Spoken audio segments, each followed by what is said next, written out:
Hello, everybody. Welcome back to another episode of Darf Talks. I'm your host, Darf Mike, and this week I'm going to be joined by a very special guest, a man I've known for about a year now. It is the illustrious, the wonderful Tom Connors, who's currently looking down. Oh, do you have your headphones on, Tom? What's up, Tom? Say hello to the lovely people. Uh-oh.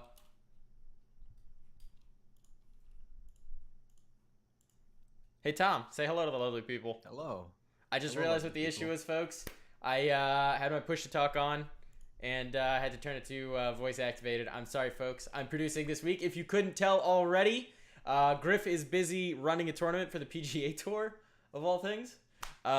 So you're stuck with me producing. So what's going on, Tom? How you feeling? I'm feeling great. How are you feeling? I'm good. For anyone who's not Thank you for familiar with having my me. guest right here, he is Tconnors. He's a player for ExcelerateGG, a new org. His teammates are AGM, DJ, and two new additions, Sidestep and Dangerous, as well as Coach Ruin. How's the team coming along? The team is coming along great. We're definitely not having a honeymoon period like a lot of teams do when they put together a roster really Mm-hmm. fast. But with some good practice, I think we'll be really good. And it's coming along already. So Okay. So these roster changes happened like last week, right? That they were confirmed. You guys have been right. scrimming players for a little while or trying out players. Mm-hmm. Um, Um. Go ahead. no, I was gonna let you go ahead. Speak now. Uh. Yeah, I don't know. Well, we wanted to secure our roster in time to go over a lot of stuff before Gex, and so we ran about, I don't know, try to 5 or 6 people, and yeah, Dane inside were our definite picks. Okay. Before we get into that, because I definitely do want to ask you some more questions about the trial process and why you settled on these two players and all of Mhm. that. We are definitely going to get into the meat of the of changes.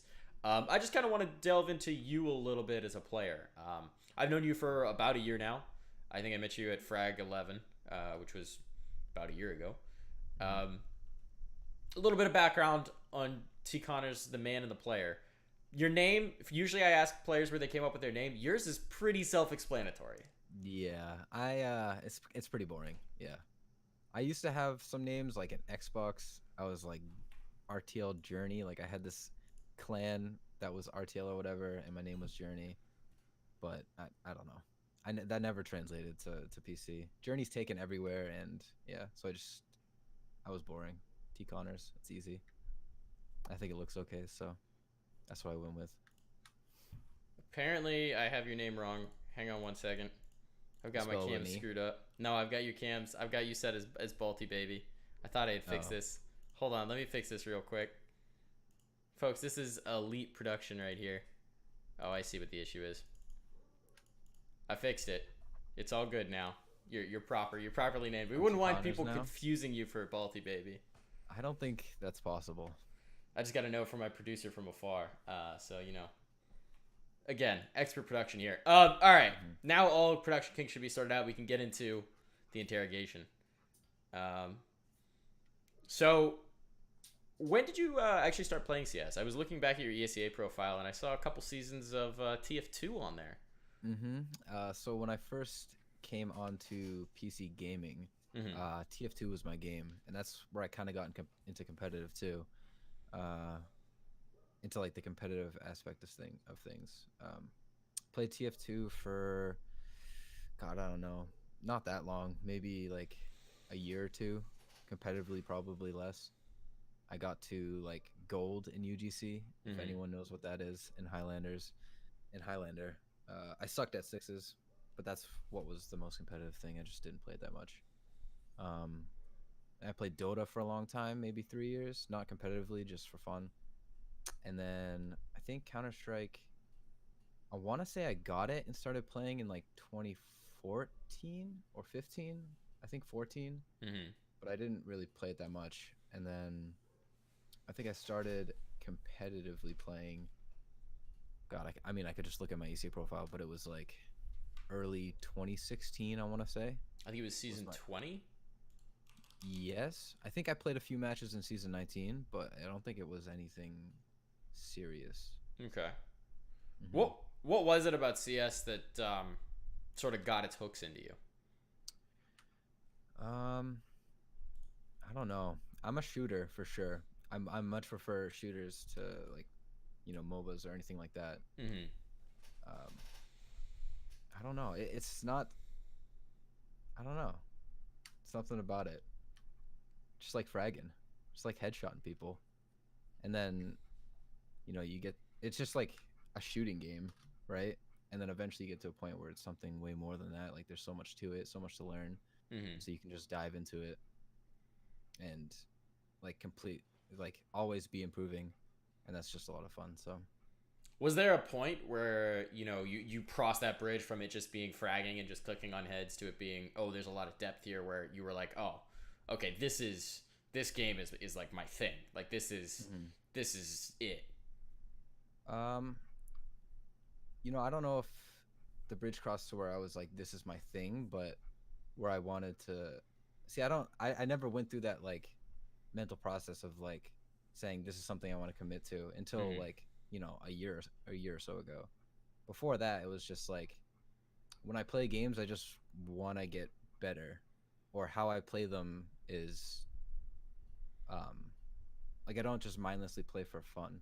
It's the same thing when I played Dota for like 2 or 3 years. I mean, I just played that game semi casually. Like I was never on a team or anything, but I was still constantly practicing and stuff. I would go in like offline servers by myself and like last hit and stuff like that, and one v one mid people a lot to try and get better at that.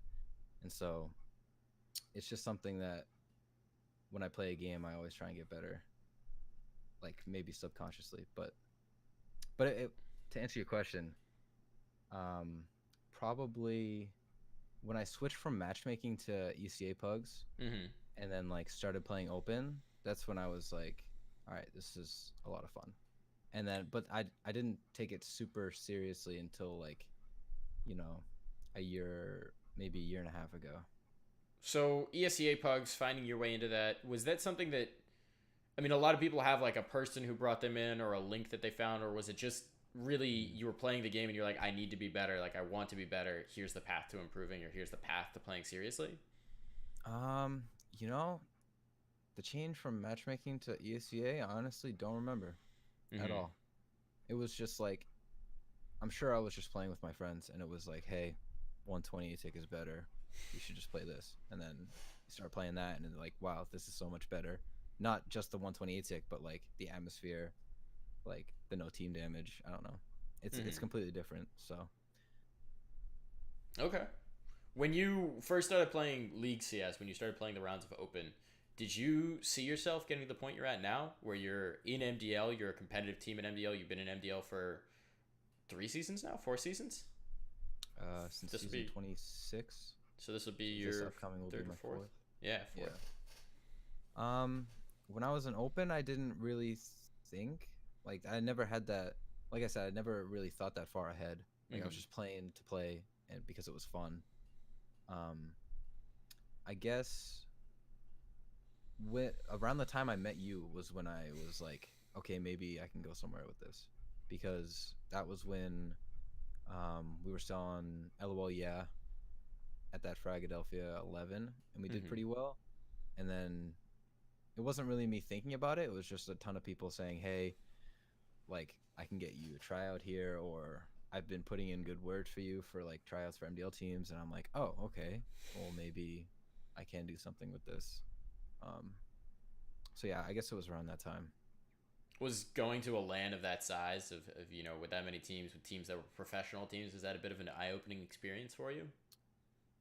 Somewhat. I mean, I had been to a lot of Fragadelphias before that. Okay. Um, yeah, I went to a lot of the main ones and a lot of the point fives, so it wasn't a huge deal. But getting the place we got helped out a lot. I think Mm-hmm. helped that feeling because we had gone before, and I had always done okay individually, but we always got wrecked. I'm pretty sure we always never made it out of groups at any of the main ones. We do okay at the point fives, but like that's because not nearly as many people go. So I was looking. It was Five Guys Onliners and Fries, right? Mm-hmm. I Team can name. pull up. I think I have like all the frags I went to on my UCA. Yeah, I was digging through a little bit, doing a little reading. Mm-hmm. I think frag 7 was my first. So I've been to a lot. And I kind of originated out of those DC lands. Mm-hmm. So I guess I don't know, land isn't a huge deal for me anymore cuz I've been to so many. That was I mean, were the DC lands the first ones you came to, with DC Dan and the DC land? Yeah. Yeah, Dan Roberts. Um and then Mike started helping him. Mike Abnormal Mike, I don't know if you know Mm-hmm. him. Yeah, yeah. Um yeah, those are the lands that I first started going to. Actually, looking at it, it was April 2015. Wow. So maybe my timeline was a little off on when I started playing competitive. I know I started playing competitive like early 2016, but I don't know if I went to those super early ones just for fun or what. So you've been landing for 3 years now. Yeah, more than 3 years. More than 3 years. Crazy to think about. That's a lot of longevity at this in CS and at this point in CS Hmm. as well. That's crazy long in internet years, right? Yeah, that's like you're like 90 in internet years. Hmm. It's wild. Just a general question: are you full time CS at this point? No, I actually just got a job. Ah, Um, so I was congratulations. for a while, but now I'm not. What's the new job? What's the new dig? I'm delivering sandwiches at Jimmy John's. Oh, Jimmy John's rider. It's actually really chill job.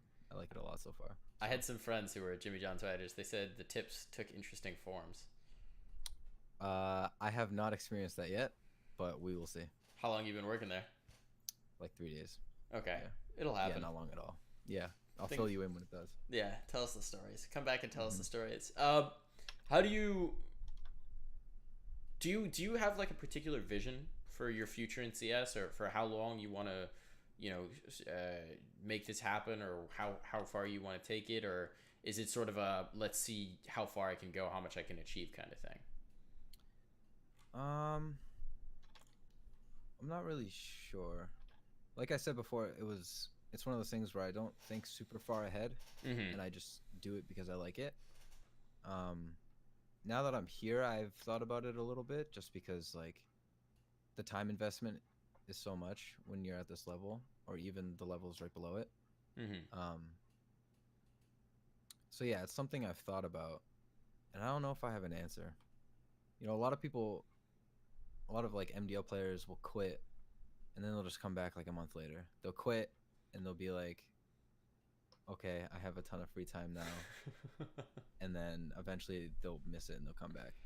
So I know like if I've ever had that urge to quit, which I have, I know I would come back. So I'm like, why would I even quit and ruin the current opportunity and place that I'm at? Mm-hmm. Because then I'll come back and I just want to play anyways. So I'll have to like do tryouts and everything again. So um, I don't know. I mean, I say I give it a couple years, but who knows? Like who knows where I'll be, and I don't know what the scene will be like. Do you think you have sort of what it takes to make it to the next level beyond MDL to make it to pro? I think so. Okay. I hope so. We'll see, I guess. I certainly think so, but what's my opinion worth? Um, Thank you. I'm kind of curious. So I mean, you just got a job. I know you've worked jobs in the past because we've chatted about it at various points of the lands and whatnot. What does your I mean, I don't really know what your situation's like, but what does your family sort of make of this whole CS thing? Well, I just live with my dad and his girlfriend, and then Mm-hmm. her kids. But I'm kind of isolated, pretty much in my room 24/7, which is a living room. So I mean, it's kind of roomy, but kind of not. So I'm not really isolated. But I pretty much only talk to my dad about it, and he's completely for it.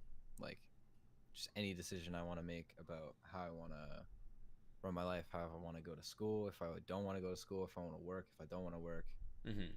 if I want to play Counter Strike, he's like, pick whatever you want and go for it, and hopefully it works out. Is it nice And to have so that kind of support at your back? it really is. I mean, God, all those DC lands. Mm-hmm. Um, I'm sure if you looked at the my land list on my EC profile with like I don't know, it's 20 or something. I'm sure more than half of those, like I probably would have wouldn't have went to if it wasn't for him. Like either whether it be him driving me there or like supporting me, like paying for it, stuff like that. Like Mm-hmm. yeah, so he's totally supportive of it. That's great. Hmm. He's And it's great to have. Like I know a lot of other people that don't have that, and it's not something I ever think about. It's like you already have the stress of like everything that comes with playing competitive Counter Strike, and then it's like everyone outside of it is telling you not to do it, so it must be rough. Do you? He was a hockey commentator, right? Right. Well, he went to school for it, Okay. and then like he went to a casting school or whatever, Mm. and then I don't think he ever really did much with it besides like he casted his high school, like all their games and all that stuff, and then he went to Europe a few times. I think he casted like gymnastics Hmm. and like made a like documentary video for it and stuff. Do you But think his he never did it like background? professionally. Do you think his background in like sports competition or having like a little bit of a background in it in the competitiveness? Do you think that maybe makes him a little more open to this whole CS esports thing? Yeah, I definitely think so. Um, yeah, I don't know. He's just a very easygoing, laid back person, and he knows that I'll do what's best for me, or at least I Okay. think I will, and he thinks I will. So Okay. he trusts in my judgment. So I did a lot of the season recap for your team for Accelerate. New team, new org, very exciting. I did a lot of it with AGM on the show not too long ago, so I'm not gonna go back through, go through the nitty gritty of like the matches, the season, the run up there. But what I do want to ask you personally, you as a player, you as a person, what lessons are you taking away from the season that you just had? It wasn't the best season by your standards, but it was still a Hmm. competitive season in the MDL, and I just kind of want to know what your takeaway is. Takeaway from that season. I mean, roster changes in the middle of the season are rough because you're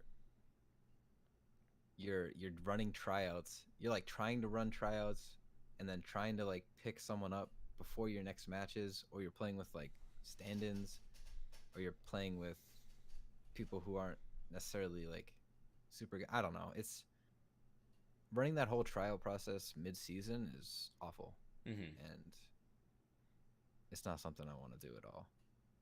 That's my takeaway from that season. So just avoid that whole situation altogether, Yeah. if at all So possible. yeah, avoid that as much as possible. Do you think that going through that and going through that season um, sort of made you grow in any way as a player or a person? Um, I think so. I don't know. A lot of things happened Mm-hmm. between now and then, unrelated to Counter Strike, and so I think I don't know. I've changed. I've definitely changed a lot in the last half year, and I don't know if it's partially because of Counter Strike. I'm sure it is. I just don't know how and where. Okay. Do you think that Counter Strike in general has, I mean, beyond Counter Strike, competing at this level, the experiences you've had as a result of Counter Strike, do you think that's contributed to your growth as a person? Oh, 100%. Absolutely. I mean, before Counter Strike, I just moved to a new high school, right? Mm-hmm. And I hated it. I hated everyone there. I hated moving here. I just wanted to be back home with my friends. And I was kind of a recluse. Like I didn't talk to anyone. Um, I was the kid eating lunch by himself at school, which isn't really a bad thing. I know people oh, this it wasn't a bad thing. I just didn't want to talk to anyone. Um, but yeah, Counter Strike definitely helped bring me out of that shell, I guess. Um, and just the experiences in general, like it's something I look forward to. Like those lands every few months are like the best part of the month, the best part of the year. That's why that dry spell for like the last year with no frags, that was really sad.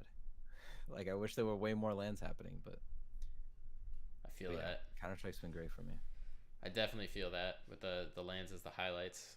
It really is. Hmm. It's always cool too to just see a bunch of people who you've met online or who you've met at one of these lands before just all come together, sort Yeah. of watch that online interaction take shape in person. Hmm. Um, I guess I mean touching on this, growth as a person, growth through lands, growth as a player, and the fact that we're sort of at your 1 year anniversary of coming into the Mountain Dew League. Um, how do you feel different as a player from that guy who first came into the league, who first came in after nearly making it with Lolia in playoffs and joining? I think was it Beacon was your first roster. Hmm. As a player, I don't know. When you come into MDL, you don't really know much, Mm-hmm. or at least I didn't. Like, especially coming into Beacon, some of those guys have been playing for a long time and they're really experienced, and so they all have ideas on how the game should be played and we should be doing. And like, it seemed like almost everyone on that team, we could be like, okay, you're IGL, and they would have ideas every single round, and they would always call stuff. Whereas if you said, okay, Tom, you're IGL, I'd be like, okay, well, let's go over these strats and we're just gonna run those because I don't like know how to react to things and like at this high level of play. So obviously there's just learning all of that stuff. Like, I definitely think I contribute a lot more to like mid round comms and stuff like that. It's something I've been trying to work on actually. But and then just as a player in general, I used to be really, really, really passive. I still Mm-hmm. am somewhat, but before I was really passive. Like, I'd play the safe play every single time. I wouldn't go through smokes. Ryan always gave me crap and told me that smokes were walls for me because I just wouldn't go through them and like make plays or yeah, I don't know. I've changed in that way a lot too, where a lot of times you have to do those things in order to win rounds, or like, especially if you're at a disadvantage in a round, you just have to make a play. That's something I wouldn't do before. I would just play the round out as if we were 5v5 and we'd probably lose it unless I just hit some nut shots, which it's, I mean, that's rare. So, Speaking of rare, I mean, in that 5v1 1v5 or 1v4, I think you actually in your first season in MDL in season 27 had the record for most 1vx's in the season. really? I think Was that the so. next season? I don't Well, know. it was season 27, then season 20. I mean, this is your fourth MDL season, right? Mm-hmm. Hold on, let me verify. I was looking at the at Balti's record book earlier. Let's see. Most I mean, that definitely lends 1vx's. itself to being the passive person, right? Because I'm never going to be going in first on the T side, and I'm never going to be like retaking first on that CT side. And so I'm always that last guy. It was season 27. Call it baiting if you will, but Hey, it worked at times. T yeah. Clutchler. I definitely changed a lot. I mean, cuz last season I was like somewhat entering with John, Mm-hmm. DJ. Um but like having a lot of passive players on one team, it means everyone needs to start stepping it up and doing that. I know DJ did it probably the most out of anyone, but the necessity of having to do that, I've done it a lot more now, so I've completely changed in that way. Did it sort of break you out of your comfort zone a little bit? Yeah, definitely did. Well, it's like you just come to a realization that like you start to see things happening around where maybe you're down a person or you definitely need this control or like you don't have this map control but you need the info, and it's like, okay, you can sit back and play passive and hope they come into you and like hope you get a 3k like and just insta headshot all of them, or you can push in like and make a play and then get all that info and potentially win the round. Like your chances of winning the round go up an insane amount with that info, or with those like 2 frags you get with a supportive flashbang. And so when you think about it that way, it's like, okay, do I want to sit back and lose the round, or do I want to go and do something and win the round? Hmm. You know? Yeah, absolutely. So, taking all these lessons that you've learned over the last year, the last season, we're going into next season, right? It's going to be a move up season in the Mountain Dew League. It's looking like it's going to be pretty stacked in terms of competition. You're coming in with a relatively with two new additions to your roster.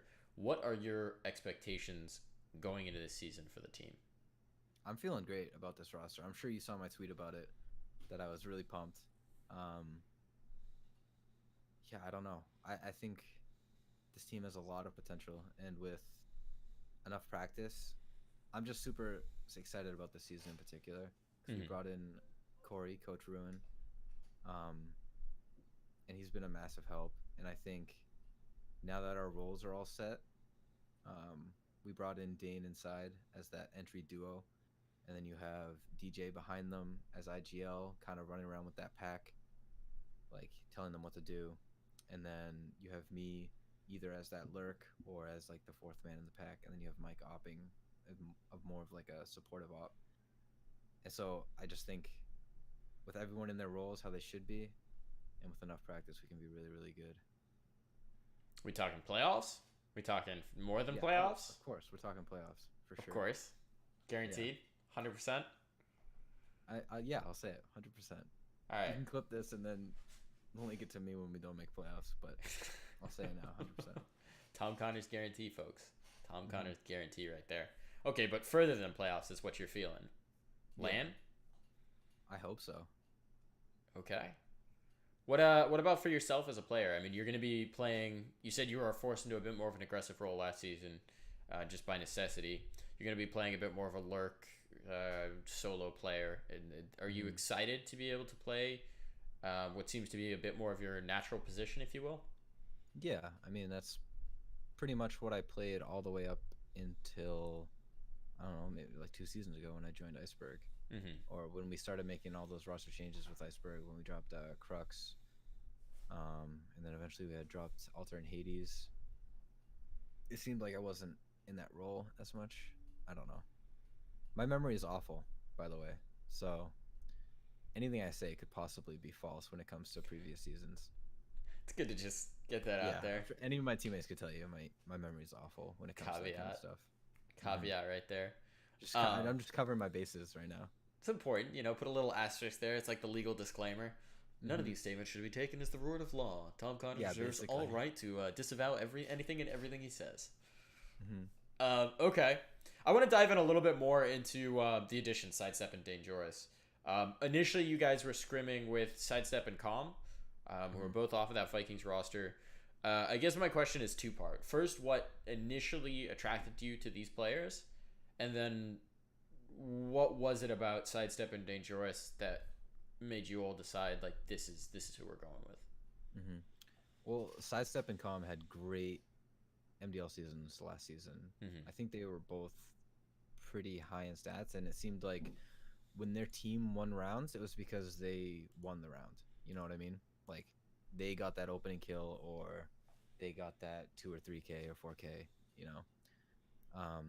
so that in itself was very attractive to those players, at least. Dane, I think AGM recommended, I want to say. I'm not really sure how we came into trying out Jane. I think it was Mike, but I mean, it just comes down to tryouts, like who performs, who impresses, who like consistently has those comms, and yeah, like it just in the end, Dane and Side were our favorite duo to play with, like throughout all the scrims. Is there sort of a moment when you're playing with a player in a tryout where it's like, oh, this feels right? This is a good fit. The round peg hits the round hole. Yeah, I don't really know. It's kind of like you just play with a bunch of people, especially when you play with a tryout that isn't as great. Maybe their comms aren't as good, or they're just not fragging at all. And then you play with like, people who you end up picking up, and you're like, oh, these guys are obviously better in this area or in all areas. And yeah, it's kind of obvious.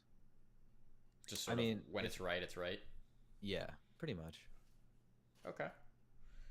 Speaking of experience of these two players, Sidestep has 1 season in the Mountain Dew League. He came up with Vikings, a team that spent like 3 seasons in main playoffs in a row trying to qualify up. Finally made it through the slog at his playoffs.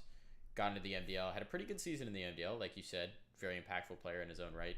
Um, Dane Joris has no MDL experience, is coming up from the Mentality roster in Maine. Mm-hmm. Do you think that these relatively inexperienced players, are you anticipating any growing pains, particularly for Dane Joris, but I guess for Sidestep as well? Or do you think it's going to be sort of an initial, this is going to work and we can bring them up in the experience through the team? Yeah, I think there will be some things that need to be realized. I think hmm,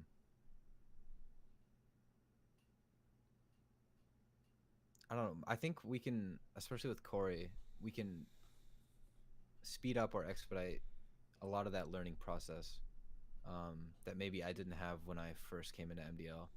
So when I joined the team with Beacon, um, those guys were all insane and they have so much experience, but there wasn't the atmosphere of, hey, we're gonna work crazy hard to get good.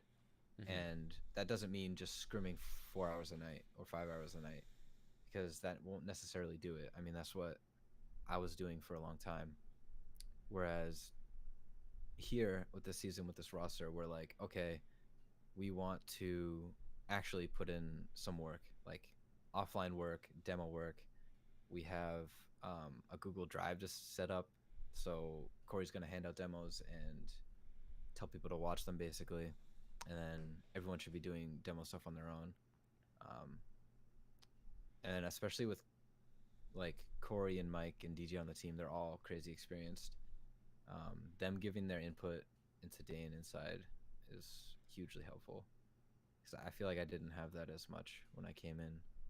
So there will definitely be like some concepts that need to be learned, but I think it should come quickly. I hope so, at least. So I got a chance to speak to Corey, to Ruin. For anyone who's not familiar, it's Coach Ruin, their coach. I got a chance to speak with them at Fragadelphia, and I came away very impressed personally.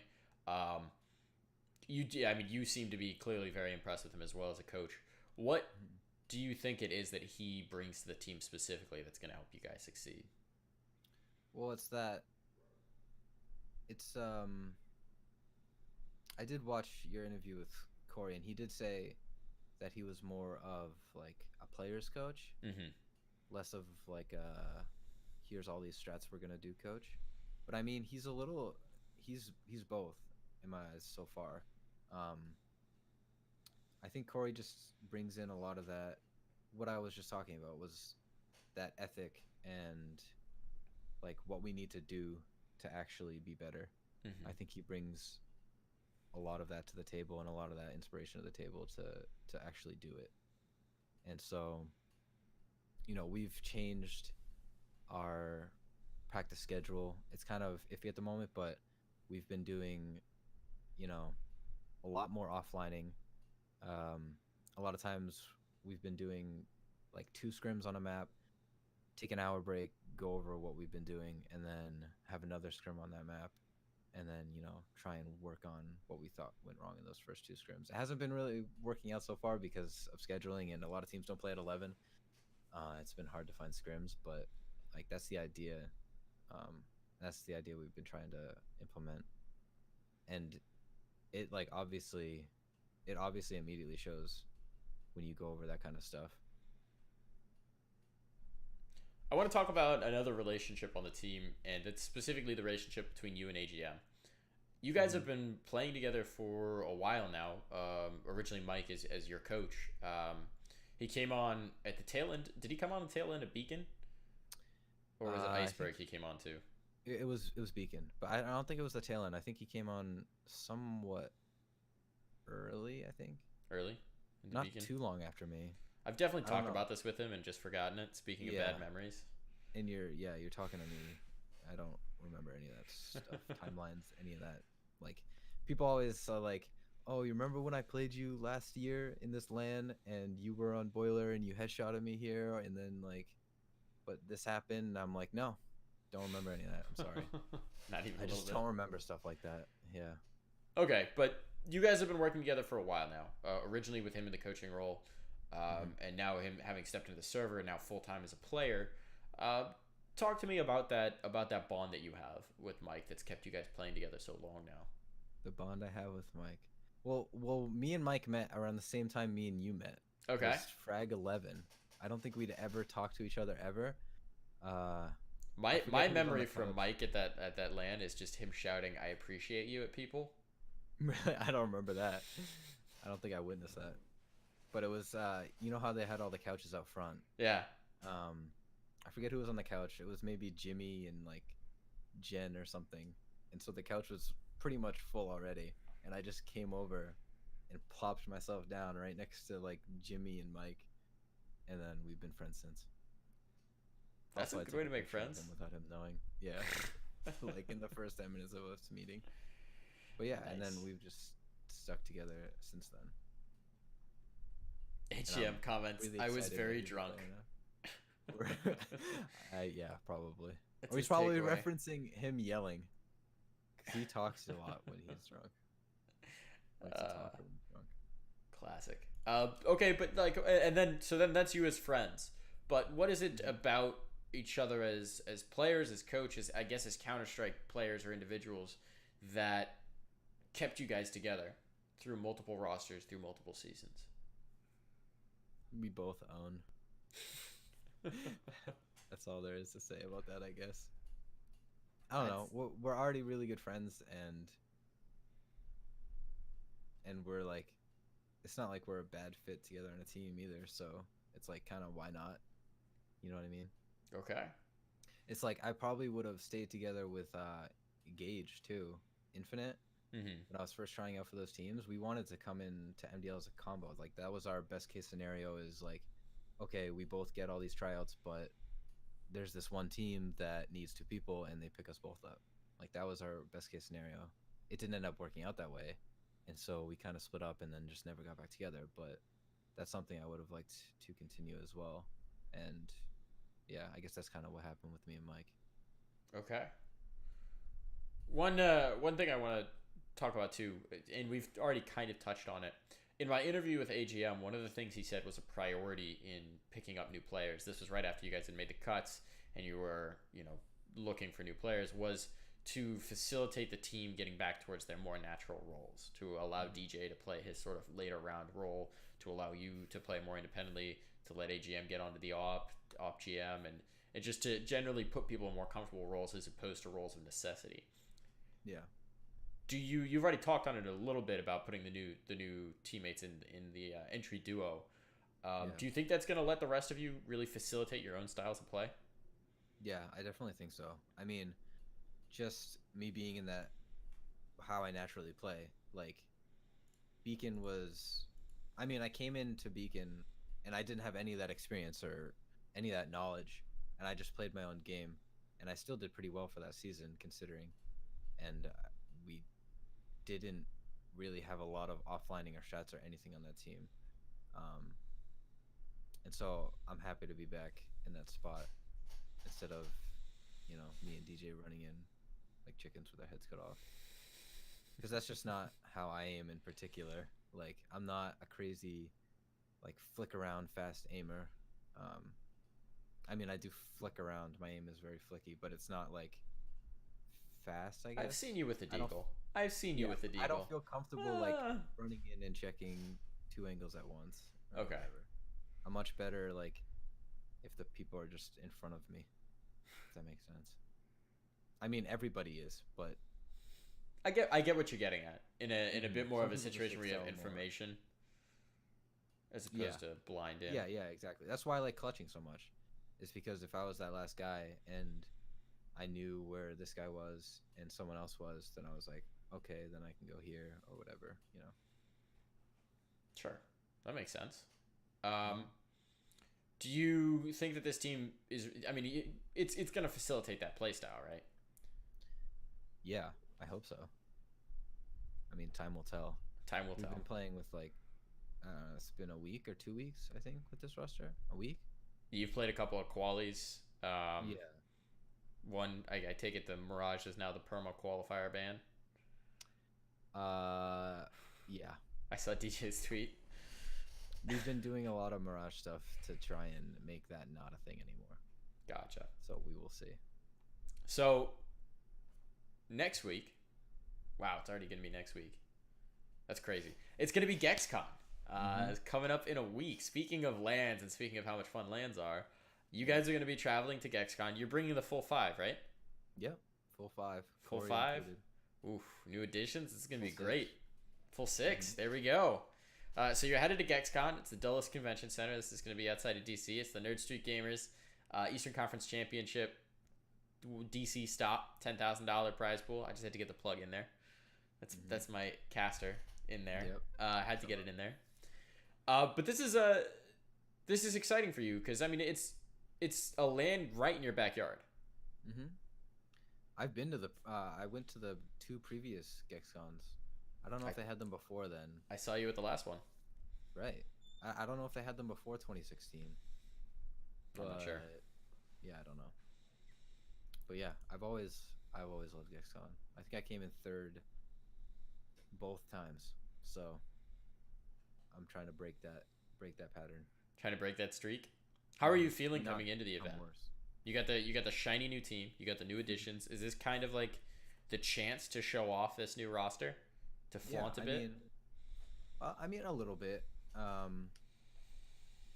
Like I said with this roster, I think we need a lot of time to go over a lot of stuff and to honestly just get those reps in. People are playing different spots than they're used to on CT. People aren't used to certain things that are happening. And so we just need to get a lot of reps in, and I don't know how many we'll be able to get in before Gex, but I hope it'll be enough to make an impact there. Or we can just hopefully ride through on some individual skill and plays being made. But my hopes are high for Gex. I think we'll do well. Do you think it's kind of like almost like a test of progress for where this roster's at so early on? Yeah, a little bit. I think so. Like I said, 2 weeks test of progress after 2 weeks is a little rough here or there, but I mean, yeah, it'll be something. It'll at least shed some light onto how we play, like as a team, chemistry wise, if anything. Do you? I mean, going into this, the heavy hitters, the known heavy hitters who are coming are Vision and Azio, and you guys. How both of those are new rosters. I mean, Vision did a similar thing to you guys. Cut 2, picked up 2 different. They brought in VSA, experienced IGL, and they brought in a Proto. Azio, fully new squad. Only returning member is Frosty K. It's that old Broken Alliance roster. 3 of them are back together again for another ride. How are you feeling like you're going to match up with these 2 rosters? I'm feeling pretty confident against them. I mean, we did just beat Azio in that qualifier pretty handily. I think it was like 16-8 on Inferno. Yeah, I don't know. That team is really, really solid just from scrimming them a lot. But I'm confident against them, especially in a land setting. Vision, that team is really, really good as well. We took care of them at Fragadelphia. I think we can do it again. Okay. And we did that with a stand-in and no practice, so I think we can do it again. Stand-in with no prac? Who do you think is going to be the bigger threat? Them to come out. What's that? If you had to pick one, who do you think is going to be the bigger threat? Vision or Azio? I'm honestly not sure. Azio has so much individual skill, they could just take a match through that, but yeah, I don't know. I mean, just because of our recent results, I would say Vision is scarier. Just because we just beat Azio, so it's natural to say Vision is scarier. But honestly, I don't know. Okay. Do you have like a secret weapon for this land? I mean, obviously, again, it's going to be 2 weeks into this roster, so it's a little hard to have too many aces up your sleeve. It's really about getting the fundamentals in. But any tricks coming in? Land GM. Land GM. Another appearance. the 38-12 god. Woof. Woof. No Land one's GM. expecting Land GM, and then he comes out and drops 38 frags on you, like 26 and a half. It's like, what are you going to do? Mike just always backing on land. They're still not going to expect him either. What is it about these local lands that really keeps you coming back? I mean, you've been a frag for a long time. You've been a GexCon for as long as I've been aware of GexCon, longer Mhm. even. You go to all the DC local lands. What is it about that local land environment from just a CS perspective? And we talked about like the social aspect and all that. But what is it about the CS aspect that keeps you coming back? The CS aspect of a Hmm. local land. I don't know. Just playing on land in general is just so much better. It's so much more fun. You get that, that adrenaline rush whenever you win a round or whenever you make a big clutch. Like it's just so much more impactful on land, so much more fun. Like when everyone goes crazy and they're screaming and stuff, everything is so much better. And you can tell like we're playing online and we have these matches that maybe mean more than our like random land match, but someone makes a big play and everyone's reaction is like sometimes reactions are nuts, but like they never compare to when it happens on land, and it's just a lot more fun. And then just meeting your teammates, especially people you've been talking to for a long time, like that's priceless. What's what's your guarantee here? Is Accelerate taking number one? You guys taking At the first Gex, spot at Gex? I'm definitely not coming third again. That's for damn sure. Not third. Second, Not third. maybe. Fourth, maybe, First but or not second. third, damn it. First or second? Mm-hmm. That's what we're guaranteeing? All right, No, finals. I'll just say first. I'll just say first. First. Finals I at said least. playoffs earlier. First for Accelerate. Yep. Tconnors feeling Clip it. confident. Feeling ready. Clip it and tweet it at me when we get fourth or third. If you get third again, I'm clipping it. Yeah, It's I mean happening. you have to. I would. Well, I'm certainly looking forward to seeing you at GexCon. I've got a few questions I want to pepper you with before I let you go. I know you've got scrim starting at 9. Don't want to keep you from getting that much needed practice in with the new squad. Rapid fire questions. First question: the new gun, the MP5. It was added last week. What do you think? Eh. Eh. Yeah, I don't like the MP7. It's an MP7 with a silencer on it and less damage. Don't like it. Okay, that's a nice quick take there. Yep. Another thing I want to ask about. I definitely promised this in my tweets. We're gonna get a cameo here. The iconic Ticano dog, Seamus. Mm-hmm. He's The already in frame, I think. I don't. I need to hold on. Let me slide this over. Let me see if I can do this. Do you want me to bring him in frame? It's like right where you were. Hold on. Let me drag him over. Wait, I got him. I got him. I got him. Open up the stream. It'd be easier. I can. He's see in. myself He's in frame where right I now. am. I got him. He's right He's in frame. frame? Yeah, get him to look at the camera. Seamus. Seamus. See, he does not care about me at all. Oh, So dog. I had to coax him. Seamus, you want a bone? Yeah. There you see? go. There's the right word. That's how it's done. I mean, I have to give it to him now. Come here. Come here. He's a very old dog. How old is He does Seamus? not care. He's 12 at this point, He's 12. which is pretty ancient for a golden retriever. No, I've So, got an old dog too. He's 14. I'll just give it to him. Seamus. He's thinking about it. It But was he's- too far. He's not even gonna enjoying get up his to get the phone. perch. Not even gonna get up to get the phone. All right, we're gonna slide you back He's into too frame. tired. He'll think about it later. Shoutouts to Seamus, the Ticano I'll dog. tell you when he's going for it. We can get that on camera. He'll think about it. He's iconic. He's in all your Twitch emotes, right? Mhm. Sub badge. Sub badges, everything. He's on your Twitter. So there's Seamus, the famous Ticano dog. I know he's your Discord picture and your Steam picture and all that. I've got one thing I want to ask you about, which is just it's too relevant. Literally, the news dropped like 5 minutes before we hopped on this Yeah. call. For anyone who's not familiar, ESEA dropped an absolute bombshell that they found evidence of match fixing committed by Cardiac and Effie's, betting on their own matches and then losing on purpose. And apparently, there's also evidence that Strong Legs was betting on those matches as well, presumably with inside knowledge. So that's the big bombshell right now. It happened just before we hopped on. So neither of us knows anything about it. So I'm not really going to ask you for a specific take on it because it'd be the least informed thing ever. But I just kind of want to ask you about first, what's your opinion on betting in CS in general? I mean, I don't know. I feel like it grew the scene when it was huge, like it was. But yeah, I don't know, to be honest. I'm kind of shocked. I didn't think we would see it again. We would see match fixing again after what happened to the Ivory Power guys. At least, I don't know. I didn't think I'd see it again. Maybe I'm too optimistic in thinking that, but I don't know. It's crazy. It is wild. I was really surprised when he told me. He's going for the bone. He's doing it. All right, folks, hang on. Oh yeah, he's eating it. There's the fluff butt. Maybe he'll come over since he's up. Seamus, There's the fluff butt. come here. Yeah.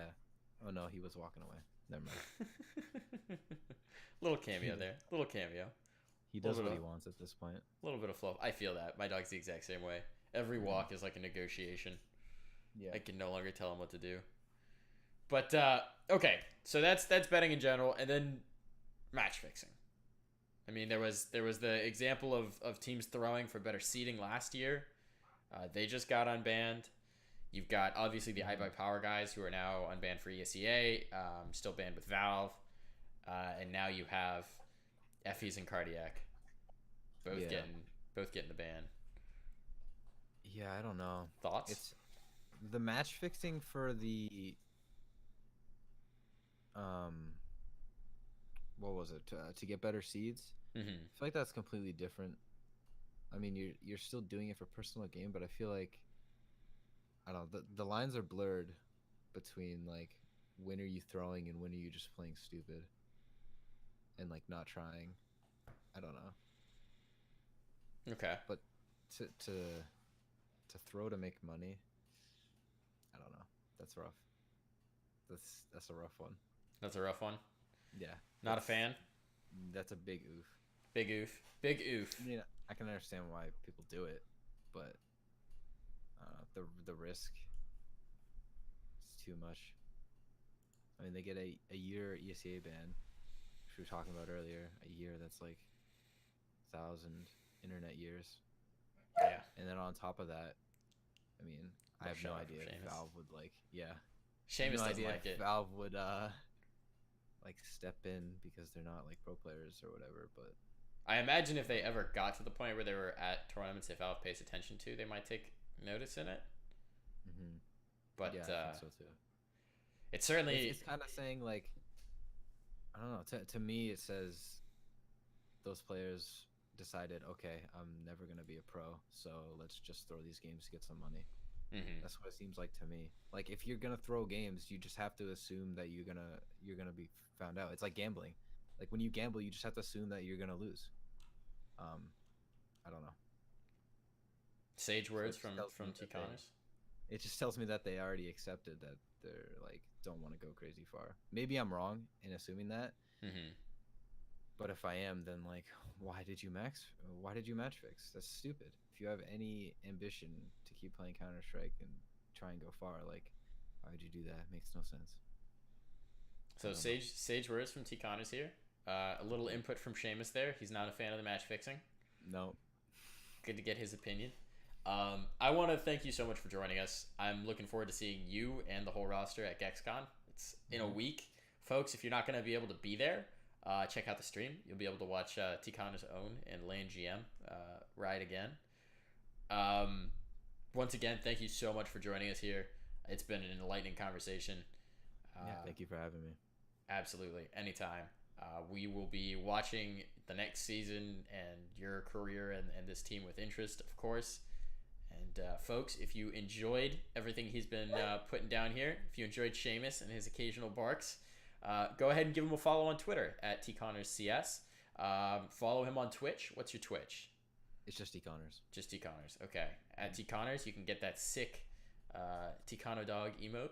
It's pretty classic. You'll see it pop up in ESEA streams a lot. You got a nice daddy fan base. Mm-hmm. I love it.